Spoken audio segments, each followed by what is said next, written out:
So I'm Robert Fagan. I lead the Clostridial Research Group here at the University of Sheffield, and we work on several different bacterial species, all of which are strict anaerobes. And our main focus is the human pathogen Clostridium difficile, or C. diff. And C. diff is commonly thought of as a hospital superbug. And the reason for this is that we most commonly see C. diff infections in the hospital setting, and in the last couple of decades we've actually seen many very large hospital outbreaks of C. difficile disease. So this association with hospitals has two main underlying reasons. One is that the elderly are the most commonly infected population for C. difficile, and also C. difficile requires a prior treatment with antibiotic in order to get a toehold into a patient. And so really our hospitals represent a perfect storm for C. difficile disease, where you have a large population of susceptible individuals and also a large population of people taking antibiotics for various different reasons. And so this means that we have an enormous problem with C. difficile at the moment in the UK, although this is a major focus of the NHS. So this connection between C. difficile and antibiotics is down to the role of the gut microbiota. And this is the complex community of bacteria that live in your gut and under normal circumstances actually protect you from disease with invading pathogens like C. diff.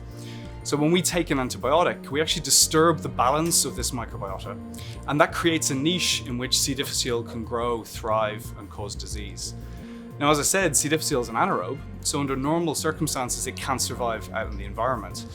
And it gets around this by being able to produce a really resistant, resilient, and inert spore form, like many different Clostridia. And these spores are very efficiently able to transmit from one patient to the next through the environment. And as I said, they're really tough, so they're also able to resist killing by common disinfectants and many cleaning chemicals. And that means that they can persist in the hospital environment for a long period of time.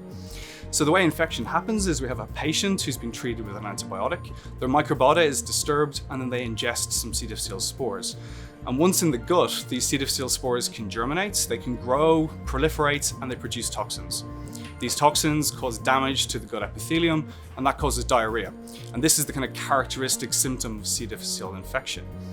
So in my lab, we're interested in how the bacteria interacts with the host and also with the other bacteria in the microbiota. And so as a molecular microbiologist, when you think of interactions between a bacterium and a host, you immediately think of the cell surface, because this is the first point of contact between a bacterium and its environment. And so we use molecular genetics, protein biochemistry, structural biology, and also classic microbiology to study how C. difficile assembles and uses the proteins on its cell surface to cause disease. And in recent years, our main focus has been the bacterial S layer. And so this is a crystalline array of protein which completely covers the cell surface. And in C. difficile, the S layer actually looks like this. And if you can imagine, about 50,000 of these tiles arranged on the cell surface, completely covering the bacterium, well, that's the S layer. And a few years ago, we were able to show that this S layer protects the bacterium from the damage which is caused by molecules produced by the human immune system to kill invading bacteria. So in essence, you can think of the S layer like a coat of armor protecting the bacterium from external assaults.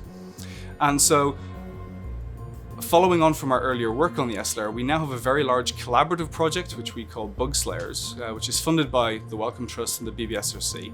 And this collaboration involves my lab, Per Bullough, also here at the University of Sheffield, Paolo Salgado in Newcastle, and Gillian Dowse in Glasgow. And together we're trying to understand the molecular basis of the contribution of the S layer to C. difficile disease. We've already been able to show that bacteria which lack the S layer are completely incapable of causing disease. But surprisingly, actually, these bacteria are still perfectly happy living in the gut environment. Well, it came as a bit of a surprise. We've also been able to show that making even very small changes to the structure of this S layer can dramatically affect the severity of C. difficile infection. So really what that means is that there's an awful lot about C. difficile infection that we don't understand. And we're hoping that over the next few years working together that we can dramatically increase our understanding of this important hospital pathogen. So we have several Whitley workstations now, and that means that we can have multiple experiments running in parallel. We can also run experiments at different temperatures, which is really useful since we work with several different bacterial species with different optimal growth conditions. Our main workhorse in the lab, particularly for our C. difficile work, is our A35 cabinet.